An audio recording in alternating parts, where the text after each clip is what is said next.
Hello again everyone. Today we are going to do a different kind of review because today we are going to take a look at the FX Audio DAC-X6 Mark II. Let's check it out.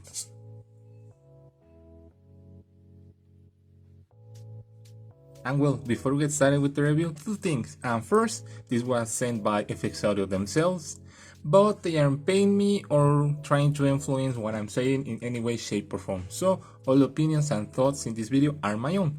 And also, as always, if you like my content, please consider subscribing and give this video a thumbs up. It really helps out the channel. Also, if you have any kind of question, comment, feedback or whatever, leave a comment down below. I answer them all and also give you hearts. And well, without further ado, let's get started.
And well, as you could see from the unboxing, you get quite a few things. You get your optical cable, you get a very nice pair of RCA cables, and also you get your USB cable, which is very nice. I really like this cable, it really feels very high quality. Also you get your power brick, which is pretty nice, and also you get your Bluetooth antenna. So this review is going to be structured a little bit different because this is the first DAC amp that I'm reviewing. So first I'm going to talk about build quality, then I'm going to talk about sound quality, and then I'm going to talk about kind of quirks that this little thing has. And well, let's start with build quality.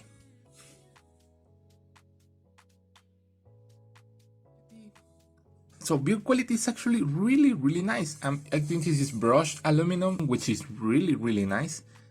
This little volume knob is a little bit wiggly, which is kind of a shame. This other selector button is super satisfying to click. And well, now that it's turned on, you can see that here you have your LED, which indicates which kind of input you have.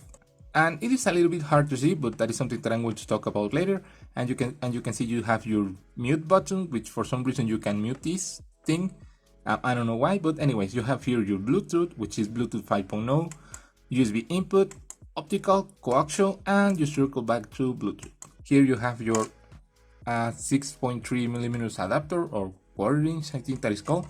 Oh, and also you get an adapter if you don't have one, but it's not of the greatest quality. Here you have again your volume knob, 315 kind of this little, I don't know if I should call it clicks, but you can see that it kind of locks itself in place.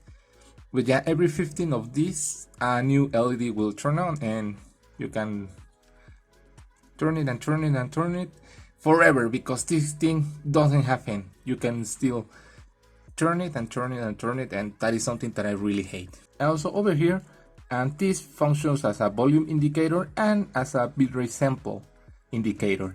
And you can see that it ranges from 44.1K all the way up to 192K, which is really nice. And well, as for your connections, you can see here that you have your Bluetooth antenna again, your USB, optical and coaxial inputs, and audio out RCA, and your power in, which is DC 12 volts, pretty standard. So build quality wise, I would say that for the price, this is really nice. Again, I love how it feels, I love the weight that it has, not that if something is heavy it's nice, but overall it's super nice. I wish this wasn't as wiggly and that it wouldn't turn all like forever. But again, pretty solid. And now let's talk about the most important thing, which is audio quality.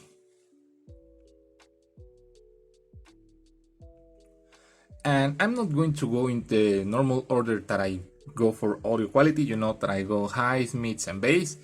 I'm going to talk more generally about what this thing does. And well, in a nutshell, what this thing does is that it adds a lot more air to the whole soundstage. And well, by that I don't mean that it adds more soundstage. No, this won't make narrow sounding IMs and headphones less narrow. No, what it does is that it adds more separation to all the instruments. It tightens a little bit more the bass, so it sounds more natural. It has more texture. For example, with some jazz music that I listen to, kick drums tend to sound a little bit poofy. I don't know how to put it. It doesn't have texture. It's just like a sound. But this adds that missing texture, and it's really nice. It has more character to the bass.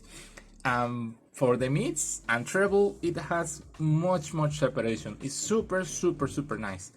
For example, in the mids, vocals feel more separated from the instruments. And if you guys didn't know, most instruments and vocals reside in the kind of mids to upper mids kind of section of the soundstage. And well, this just adds more separation, and it feels very nice. And as for the treble, I think that it has a little bit more crispiness to it, but I think that is consequence of the kind of separation that this thing adds. It's not shouty, it doesn't add any kind of weird thinness to the sound. It's super lovely. I can't believe that you can get this for so cheap. So overall, sound quality wise, really solid actually. And well, this is my second DAC amp that I use.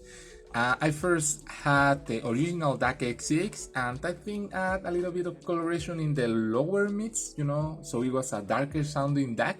It's not that it sounded bad or anything like that, it also added separation, but this, oh my god, this is much nicer. And if you're using just your laptop to listen to your IMs or anything like that, this is much better than the DAC that your laptop or PC has. But you know, more modern laptops and PCs have better onboard sound quality and DACs, but this is much better. It's super nice. And well, I've been very positive about this thing for the past minutes, but now let's talk about kind of bad things, little quirks that this little thing has.